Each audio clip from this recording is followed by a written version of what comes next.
Hello दोस्तों, मैं प्रभत सिंह राणावत एक बार फिर आपके सामने क्लास लेकर उपस्थित हो रहा हूँ। दोस्तों, आज हम मौर्य काल का बहुत ही महत्वपूर्ण टॉपिक पढ़ने जा रहे हैं, अशोक और उसके या मौर्य काल के अभिलेख। दोस्तों, आप यूँ कह सकते हैं। तो दोस्तों, मौर्य काल में जो मैक्सिमम जानकारी साहित्य से भी मिलती है, तो इन अभिलेखों से भी मिलती है। साहित्य के बारे में हमने बहुत पहले पढ़ चुके थे, मगस्थनी, चाणक्य और भी बहुत सारे पुस्तकों के। लेकिन आज जो हमें पढ़ना है वो पढ़ने हमें अशोक के अभिलेख। अशोक से पूर्व भी, जैसे चंद्रगुप्त मौर्य की बात करें दोस्तों हम, तो चंद्रगुप्त मौर्य की मैं थोड़ा सा आपको यहाँ से शुरुआत करके वहाँ अशोक तक लेके जाता हूँ कि चंद्रगुप्त मौर्य के हमें 3 अभिलेख मिलते हैं दोस्तों। एक मिलता है गिरनार अभिलेख दोस्तों। ये गिरनार अभिलेख जो है शक शासक रुद्रदमन का था दोस्तों। ये संस्कृत भाषा में था और पहला काव्य शैली का यानी संपो शैली का यानी कि गद्य और पद्य में लिखा गया। दोस्तों, इस पे जो जानकारी मिलती है वह मिलती है सुदर्शन झील की मिलती है दोस्तों। मैं पढ़ा चुका हूँ, लेकिन फिर भी आपकी नॉलेज के लिए एक बता दूं दोस्तों, ये 2 पर्वतों के बीच में बनाई गई थी। अगर पर्वतों की बात करें तो अपरकोट और अश्वत्थामा।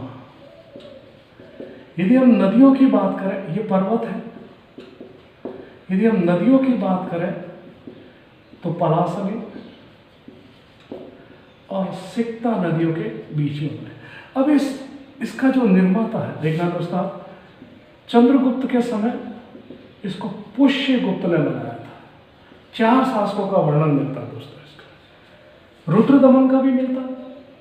रुद्रदमन जो शक शासक था, जिसने इसका निर्माण करवाया था, रुद्रदमन। दोस्तों, रुद्रदमन के समय यहाँ पर सुविशाख था और इसने इस झील को टूट जाने के बाद पुनर्निर्माण करवाया था। क्या इसने, ये झील का निर्माता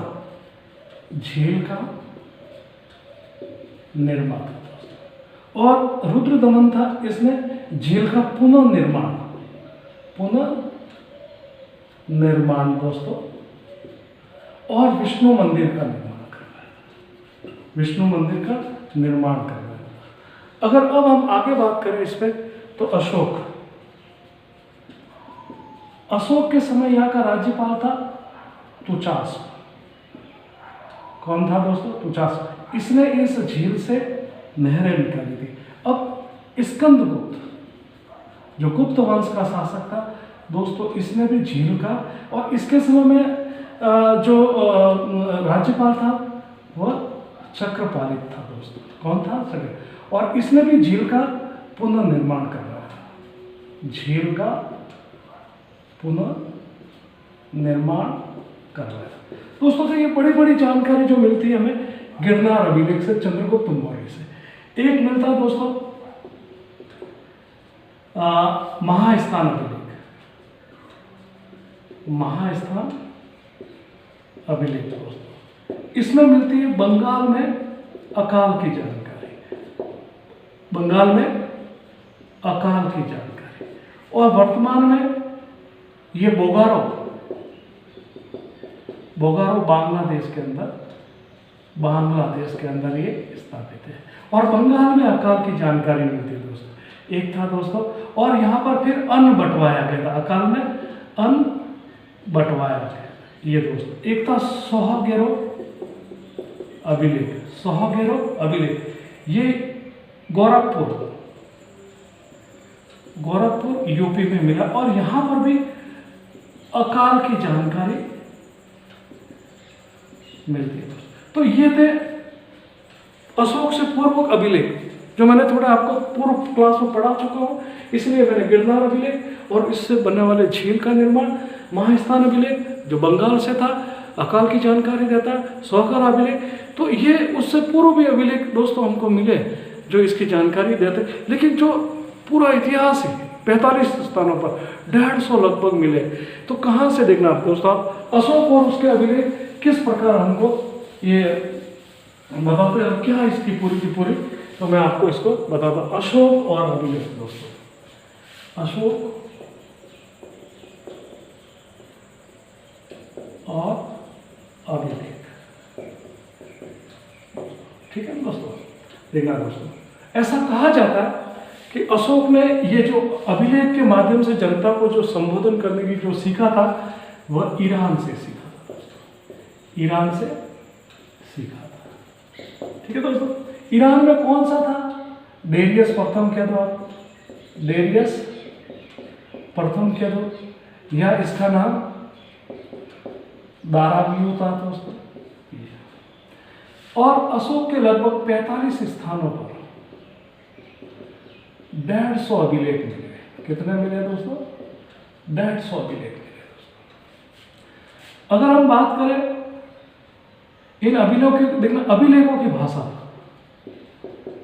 अभिलेखों की भाषा वो थी दोस्तों प्राकृत,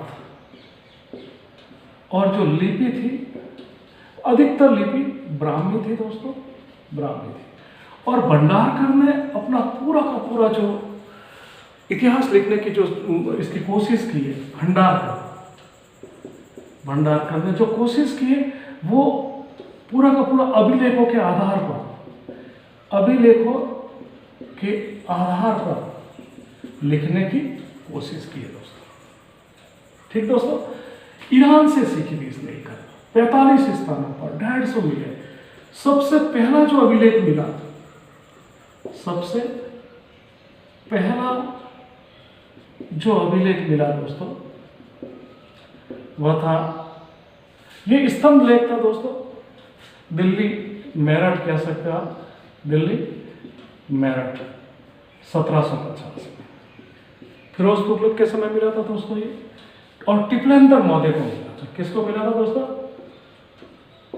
टिप्लेंतर महोदय को, या टिप्लेंतर लिख दो आप, महोदय लिखने की जरूरत नहीं है, टिप्लेंतर को। सबसे पहला जो पढ़ा गया, सबसे पहला जो पढ़ा गया दोस्तों, वह था दिल्ली टोकरा 1837 में, और जेम्स प्रिंसेप ने इसको पढ़ा था दोस्तों। ये एक ही प्रकार के, एक ही पत्थर पर लिखे जाते थे सब, एकाश में जिनको कहा गया, एकाश में। अगर ईरान से सीखा होता तो ईरान में तो 2 पत्थर थे, ईरान में जो थे एक ही, मतलब ईरान में जो थे ना दोस्तों, इस प्रकार के थे। और चंद्रगुप्त के थे जो नीचे से छोड़े थे, ऊपर पतले होते जाते थे दोस्तों। आप यूं कह सकते हो, जैसे ये यूं होते थे। ठीक है दोस्तों, ये दुर्गों के अंदर लगे हुए थे, ये खुले मैदानों में लगे हुए थे दोस्तों। इसके ऊपर मानवों के चित्र बने हुए थे, इसके ऊपर पशु पक्षी जैसे था, गज था, वृषभ था, अश्व था, सिंह था दोस्तों। आगे मैं स्तंभ लेख में इसका पूरा बताऊंगा। ये 50 फीट के थे, और यहाँ पर ये इनके टुकड़ों में थे दोस्तों। ठीक है, राजकीय आदेश होते थे, नैतिक शिक्षा होती थी, राजधर्म के बारे में यहाँ पर इनको बात बताई। ये जो पूरा पत्थर था, अशोक ने जो अपने अभिलेखों का जो पत्थर था दोस्तों, वह लाल बलुआ पत्थर था दोस्तों। और ये पत्थर चुनार बिहार से लाए गए। ब्रह्मगिरी अभिलेख में दोस्तों, ब्रह्मगिरी अभिलेख जो कर्नाटक से मिला, ऐसा कहा जाता है कि चापण नामक व्यक्ति ने उसके सारे के सारे अभिलेख लिखे थे। तो ये दोस्तों, इसके अभिलेखों को पढ़ने से पहले मैं बड़ी बड़ी बातें बताई थी आपको, कि जो परीक्षा की दृष्टि से काफ़ी महत्वपूर्ण है दोस्तों। अब मैं इसके बाद मैं आता हूँ, इसके मतलब कैसे थे अभिलेख, क्या थे दोस्तों। तो मैं आपको यहाँ पर थोड़ा सा बताता हूँ कि कितने भागों में थे अभिलेख, कैसे देखना। अगर इनको देखना, जैसे अभिलेख जो थे, अभिलेख जैसे शिलालेख थे, शिलालेख थे। शिलालेख 2 प्रकार के थे, एक बृहद शिलालेख, शिलालेख और एक लघु शिलालेख। ठीक दोस्तों, इनकी संख्या 8 थी और ये काफी जगह पर मिले। दोस्तों ये आकार में सीधे भी थे, गोल आकार में भी थे, लघु थे, गोल आकार में थे, लेकिन थोड़े छोटे थे। अगर इन शिलालेखों में हम स्तंभ लेख की बात करें दोस्तों, स्तंभ लेख, तो स्तंभ लेख भी दो थे, एक बृहत स्तंभ लेख और एक लघु स्तंभ लेख और एक लघु स्तंभ लेख। दोस्तों इनकी संख्या 6 थी, ये यूं बड़े थे और ये यूं छोटे थे। और सब पे दोस्तों मैं बता देता हूं, इन सब पे जितने भी शिलालेख है, शिलालेख के अंदर, हर एक शिलालेख के अंदर 14 बातें लिखी। यदि धौली और जौगड़ को छोड़ दिया जाए उसमें 11, 12 और 13 नहीं लिखा हुआ है। बृहत शिलालेख में यदि हम दिल्ली टोपरा की बात करें तो 7 बातें लिखी हुई है और बाकी जितने भी लघु स्तंभ है उसमें 6 बातें लिखी हुई है। केवल इसमें टोपरा के अंदर 7 आदेश है, बाकी सब के अंदर 6 आदेश है। फिर अशोक के जो मिलते दोस्तों वो मिलते गुहा अभिलेख। गुहा अभिलेख भी 2 प्रकार, अशोक ने बनाए वो बराबर की पहाड़ियों में, और इसने जो बनाए नागार्जुन की पहाड़ियों में, ये दशरथ ने बनाए थे दोस्तों। अब और ये अशोक ने बनाए थे। अब इसमें क्या होता था, जैसे एक ही पत्थर को काट कर उसके अंदर बना देते थे, फिर स्तंभ के अंदर जो स्तंभ भी होते तो इसके अंदर ही होते। ये टॉपिक मैंने आपको यहाँ पर बड़े बड़े रूप में बताया कि ये चीजें पढ़नी है, शिलालेख पढ़ना है, स्तंभ लेख पढ़ना है और हमें गुहा लेख पढ़ना है दोस्तों। बड़े स्तर पर हमको 3 भागों। तो दोस्तों इससे पहले देखना, इस पे कुछ बातें आई थी कि अशोक और उसकी जो लिपि थी दोस्तों, हालांकि मैं लिपियों के लिए स्पेशल आपको पढ़ा चुका हूँ, लेकिन शुरुआत करनी है तो अशोक की जो इनकी जो लिपियाँ थी, इनके जो अभिलेखों पर लिपियाँ थी दोस्तों बहुत 4 थी। ब्राह्मी, दूसरा खरोष्ठी, तीसरा अरामाइक और चौथा था दोस्तों यूनानी। सबसे ज्यादा अभिलेख इसी में लिखे गए, सबसे ज्यादा अभिलेख इसी भाषा में लिखे गए दोस्तों। खरोष्ठी के अंदर, और ये बाएं से दाएं लिखी जाती है, बाएं से दाएं लिखी जाती है। खरोष्ठी के अंदर देखना, एक तो शाहबाज गड्डी जो पेशावर पाकिस्तान में मिला है, और एक मिला मानसेहरा जो हजारा में मिला पाकिस्तान के अंदर, और इनमें दाएं से बाएं लिखी, दाएं से बाएं। ये ईरान की शैली थी मूल रूप से। अरामाइक लिपि थी दोस्तों, इसमें लम्घान जो अफगानिस्तान में, इसमें हमें अरामाइक भाषा मिली दोस्तों। यूनानी भाषा की अगर बात करें तो कंधार या सूर्य के अंदर, इसमें हमें यूनानी लिपि मिली दोस्तों। और ये भी अफगानिस्तान में, और ये भी अफगानिस्तान में, अफगानिस्तान में। लमकान भी जलालाबाद अफगानिस्तान में ही है दोस्तों, अफगानिस्तान के अंदर मिला दोस्तों। अगर ये जो कंधार है ये दोस्तों, इसमें अरामाइक लिपि में मिली है, इसीलिए इसको द्विभाषी अभिलेख के नाम से भी जाना जाता है। तो दोस्तों अब हम इसकी शुरुआत करते हैं कि जो इसके जो शिलालेख थे, बृहत शिलालेख, इनके बारे में पढ़ते हैं। तो दोस्तों 2 भागों में कर लेते हैं इनको, मैं आपको देखना, एक बृहत शिलालेख जो 8 थे, यानी बड़े शिलालेख थे, सब में राजकीय आदेश थे, नैतिक धर्म था, और इनके बारे में राज्यादेश थे, नियम थे और नैतिक धर्म थे। प्रत्येक के अंदर 14 बात लिखी हुई थी, अगर हम धौली और जौगड़ को छोड़ देते तो देखना, सबसे पहले आपको इसके जो 8 है, शाहबाज गड्डी, इसके अंदर 14 बातें क्या लिखी हुई है मैं आपको अलग से बताऊंगा बिल्कुल, कि प्रत्येक शिलालेख के अंदर 14 बातें, वो 14 बातें क्या है उन पे आऊंगा। ये दोस्तों पेशावर के अंदर है, पाकिस्तान। ओके दोस्तों, और भाषा कौन सी थी? खरोष्टी। लिपि कौन सी थी? खरोष्टी। ये बड़ी बड़ी बातें यहाँ पर बता रहा, बाकी 14 बातें में सबकी एक। दूसरा अभिलेख 8 में से वधा मान सेवा, ये दोस्तों जो पाकिस्तान के हजारा में मिला, पाकिस्तानी है, देश पाकिस्तानी है, और लिपि इसकी भी खरोष्टी है। तीसरी बात करें तो कालसी, ये दोस्तों यूपी के अंदर मिला। कालसी यूपी के अंदर मिला, तो आपको ध्यान रखना दोस्तों कि कहां पर कौन सी चीज आई है दोस्तों। चौथा जो मिला गिरनार, ये गुजरात में।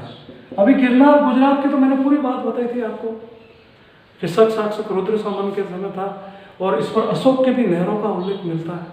तो मैंने आपको पूरी की पूरी अभी इसी क्लास में मैंने आपको बात बताई है। पांचवा था सोपारा, ये महाराष्ट्र। छठे की बात करें हम तो यारागुड्डी दोस्तों, ये कर्नूल आंध्र प्रदेश में मिला, आंध्र प्रदेश में मिला दोस्तों। सातवां था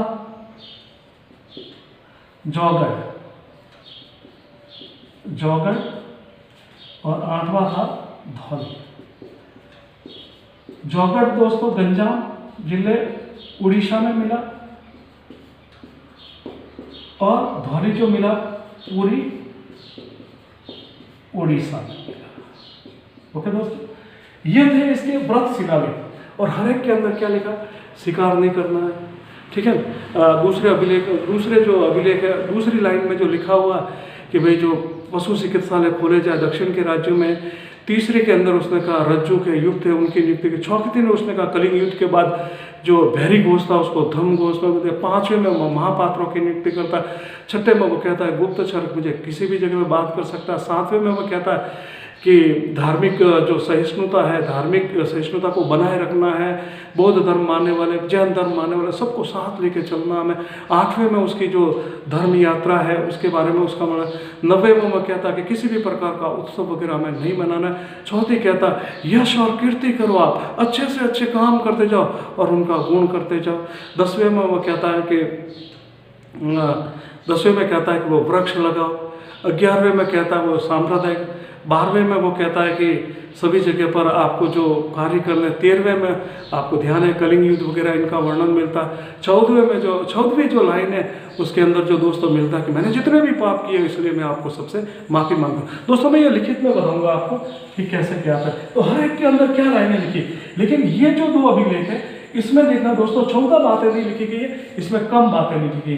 जैसे 11वीं लाइन नहीं है, 12वीं लाइन नहीं, 13वीं लाइन नहीं, तो इसमें 14 नहीं। इसीलिए इसको पृथक या संयुक्त अभिलेख भी कहा जाता है। इनको पृथक या संयुक्त अभिलेख भी कहा जाता है दोस्तों। इसके अंदर पूरी की पूरी 14 की 14 बातें नहीं लिखी गई दोस्तों, यह आपको ध्यान रखना है दोस्तों। कभी कभी क्या है इनका जो प्रांत पूछ लिया जाता है, ठीक है दोस्तों।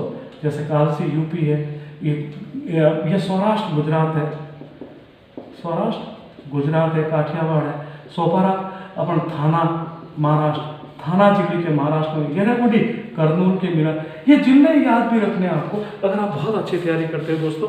तो ये थे। अब मैं आता हूँ दोस्तों कि इसके जो थे लघु शिलालेख वो बहुत सारे मिले। उनकी मैं आपको इसकी हर एक की चीज़ बताता जाऊँगा आपको कि लघु शिलालेख के बारे में हमें क्या क्या याद रखना है। सबसे पहले तो ये कहाँ पर मिले लघु शिलालेख दोस्तों, ठीक है दोस्तों। देखना लघु शिलालेख सबसे पहले तो आप लमगाम ले लीजिए, लमगाम, और दूसरा ले लीजिए आप कंधार या सूर्य कैना। दोस्तों दोनों कहां पर मिले? अफगानिस्तान में। ओके दोस्तों, तीसरा ले लीजिए आप अहरोरा, अहरोरा यूपी ले लीजिए। चौथा ले लीजिए आप सासाराम बिहार, सासाराम बिहार ले लीजिए। पांचवा ले लीजिए आप बाबरू शिलालेख, बाबरू शिलालेख। दोस्तों इसके बारे में मैं थोड़ी सी आपको बातें बता देता हूँ कि बाबरू शिलालेख जो है वह विराटनगर जयपुर में मिला, विराटनगर जयपुर राजस्थान में मिला। यह ध्यान रखना। इसको दोस्तों इस अभिलेख के अंदर अशोक को मगध का राजा बताया गया, मगध का राजा बताया गया। दोस्तों इसको अशोक को सम्राट बताया गया। अशोक को देखना प्रियदर्शनी की उपाधि जो बताई गई है वो मतलब अशोक और दशरथ बताए, तो इसमें उसको प्रियदर्शनी की उपाधि, प्रियदर्शनी की उपाधि भी बताई गई। दोस्तों इसमें अशोक बुद्ध धर्म और संघ में विश्वास करता है, बुद्ध धर्म और संघ में विश्वास करता है। इन तीनों के कारण ये बौद्ध धर्म के त्रिरत्न, इसलिए इस अभिलेख को त्रिरत्न अभिलेख भी कहा जाता। दोस्तों ये पुरोहित को समर्पित था, पुरोहित को समर्पित था। दोस्तों दूसरा ये कर्नल बर्ट ने खोजा था, कर्नल बर्ट ने खोजा था दोस्तों, और ये वर्तमान में कलकत्ता म्यूजियम में पड़ा। दोस्तों कलकत्ता म्यूजियम में पड़ा। दोस्तों ये जो हमें ये जो जानकारी देता है ये हमें हीनयान धर्म की जानकारी, बौद्ध धर्म की जानकारी देता है। और बौद्ध में भी किसकी देखना, बौद्ध धर्म की जानकारी। यहाँ पर लिख देता हूँ ये बौद्ध धर्म की जानकारी देता है, बौद्ध धर्म की जानकारी देता है दोस्तों। ठीक है दोस्तों, और बौद्ध धर्म में भी कौन सी, हीनयान। तो ये आपको मैंने बाबरू शिलालेख बताया कि इनमें क्या है, लेकिन हर एक में 14 बात थी, वो 14 बात मैं आपको दिखाऊंगा दोस्तों। ठीक है ना, तो ये राजस्थान में मिला, इसकी मैंने बड़ी बड़ी बातें आपको बता दी है। अब बात करते हैं हम कि एमपी मध्य प्रदेश में देखना रूपनाथ, गुर्जरा, ओके, सारा मारो, सारा मारो, पंगुंडिया, ये दोस्तों सारे के सारे एमपी में मिले, ध्यान रखना। ओके दोस्तों, फिर मैं यहाँ पर बात करूं तो देखना यरेगुड्डी, यरेगुड्डी जो मध्य आंध्र प्रदेश का है, तो एक वहां पर 2 मिले, तो वृत्त शिलालेख भी मिला और लघु शिलालेख, यरेगुड्डी एक मिला इसके के अंदर राजोल गुड्डी। दोस्तों ये कहां पर, दोनों एपी आंध्र प्रदेश। दोस्तों ध्यान रखना, सबसे ज्यादा जो मिले वो कर्नाटक में मिले। दोस्तों देखना मैं बताता हूं आपको, सन्नाती, ब्रह्मगिरी, जटिंग रामपुर, गोभी मठ, ठीक है दोस्तों, मास्की, ये उद्गोलन, निठुर, तो ये मिले दोस्तों, ये आप ध्यान रखना। और इसके अंदर और भी मिले, जैसे मैं बता देता हूँ आपको, गवर्नमेंट और मास्के, निठुर, उद्गोलन, ब्रह्मगिरी मैंने बता दिया आपको, और एक और लिख सकते हैं आप सिद्ध। अब देखना आप देखना, मास्के, उद्गोलन और निठुर में अशोक का नाम मिलता है, अशोक का नाम मिलता है दोस्तों, नाम मिलता है। ओके दोस्तों, ये ध्यान रखना आपको कि अशोक का नाम देखना, इनमें मास्की, उद्गोलन और निठुर में। और एमपी की बात करो तो गुर्जरा और रूपनाथ में भी अशोक का नाम मिलता है दोस्तों, अशोक का नाम मिलता है दोस्तों। ये पूरा का पूरा आपको ध्यान रखना कि अशोक के नाम हमें किस में मिलते हैं दोस्तों। ओके दोस्तों, अब मैं आता हूँ इनमें जो ये शिलालेख थे, स्तंभ लेख में दोस्तों बिल्कुल आपको अलग से पढ़ा हुआ है। स्तंभ लेख, गुहा लेख और इनके स्तूप, जो थे, ये मैं आपको इसके नेक्स्ट वाली क्लास में पढ़ाऊंगा। अब मैं बता दूं कि प्रत्येक इसके अंदर क्या लिखा हुआ था। इसकी 14 के 14 जो लाइन है दोस्तों, उसमें क्या लिखा हुआ था, तो मैं आपको बता दूं कि देखना, प्रथम अभिलेख, प्रथम अभिलेख दोस्तों, प्रथम अभिलेख में किसी भी प्रकार के आपको हिंसा नहीं करना, शिकार नहीं करना, अहिंसा के लिए समर्पित था। देखना दोस्तों, मतलब आपको शिकार पर प्रतिबंध था, शिकार पर प्रतिबंध था, शिकार पर प्रतिबंध था, हिंसा पर प्रतिबंध था, हिंसा पर प्रतिबंध था। ओके दोस्त, लेकिन दोस्तों ऐसा तो संभव ही नहीं हो सकता कि वहां के लोग, मतलब शिकार पर प्रतिबंध था, लेकिन फिर भी उन्होंने, अशोक ने पूरी तरह से अपने धर्म को कसा नहीं था कि आपको ये मानना ही मानना। फिर भी कहा था कि अगर कोई नहीं रह सकता है तो वह 2 पशुओं के बारे में, एक पशु और एक पक्षी के बारे में उनको स्वतंत्र कर दिया था कि आप इनका शिकार करके आप अपना भोजन कर सकते थे। तो ये हिरण वह मोर का शिकार कर सकते थे। दोस्तों ध्यान रखना, वर्तमान में ये राष्ट्रीय पक्षी है। 1963 में मोर को राष्ट्रीय पक्षी घोषित किया गया था, और किसी भी प्रकार का आप वर्तमान में इसका नहीं कर सकते हो। क्रिस्टोफ अवसा इसका वैज्ञानिक नाम भी है, तो आप इसको ध्यान रखना दोस्तों। पहले अभिलेख, द्वितीय में क्या लिख रखा था दोस्तों, द्वितीय अभिलेख, दूसरी लाइन या दूसरा अभिलेख, 14 के 14 जो इनके जो है दूसरी लाइन, इसमें कहा था कि दक्षिण के राज्यों में, दक्षिण के राज्य, दक्षिण के राज्य कौन है, सतयपुत्र है, केरल पुत्र है, सतयपुत्र है, और ताम्रपर्णी है, छोल है, पांड्य है। यहां पर इसने दक्षिण के राज्यों में चिकित्सालय खोले थे दोस्तों। इनका उल्लेख दोस्तों 13वें अभिलेख में भी मिलता है और 4वें। तृतीय जो अभिलेख था, तृतीय अभिलेख, इसमें मिलता दोस्तों, वो 3 अधिकारियों की नियुक्ति करता दोस्तों, 3 अधिकारियों की नियुक्ति करता। ठीक है दोस्तों, युक्त, रजुक और प्रादेशिक, इनके बारे में मैं आपको बड़ी बड़ी बातें बता।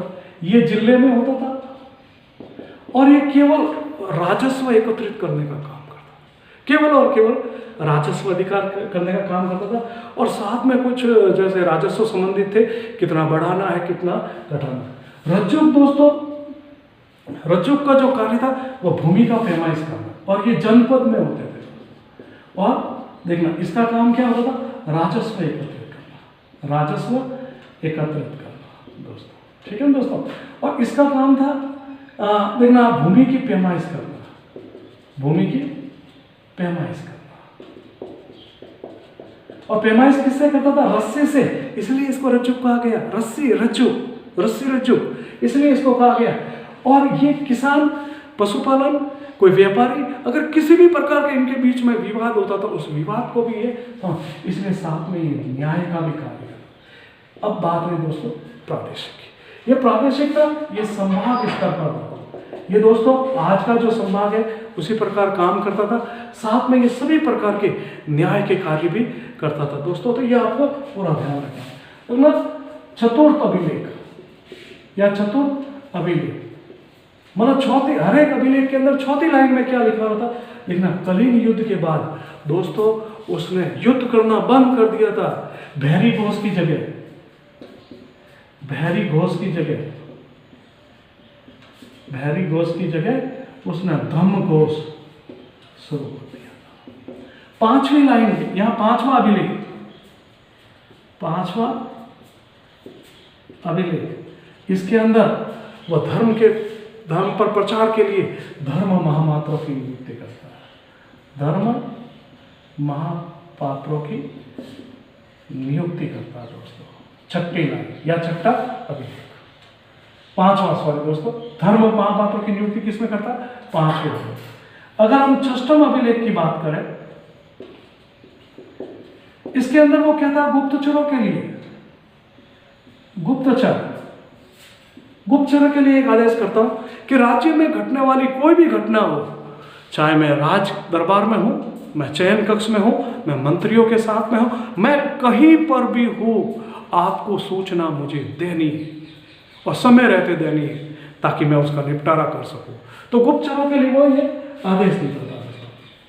7वें अभिलेख में 7वीं लाइन या 7वां अभिलेख, इसमें कहता है वो 7वें अभिलेख में वो कहता है धार्मिक सहिष्णुता, धार्मिक सहिष्णुता। इसके बारे में कहता है दोस्तों कि वर्तमान में बौद्ध धर्म भी है, जैन धर्म भी है और किसी भी प्रकार की सारी गतिविधियां हैं, लेकिन फिर भी आपको ध्यान रखना है, हमें सबको साथ लेके चलना, किसी एक धर्म को बढ़ावा नहीं देना, हमें ब्राह्मण धर्म, जैन धर्म, बौद्ध धर्म सबको साथ में लेके चलना है दोस्तों। तो वो इस प्रकार के आदेश अपने सभी मंत्रियों को भी देता है और उनसे आदेश करता है कि वो ऐसा नहीं करे। बंद करो। ठीक है दोस्तों। 8वां अभिलेख जिसमें बहुत अच्छी बातें कही गई है दोस्तों,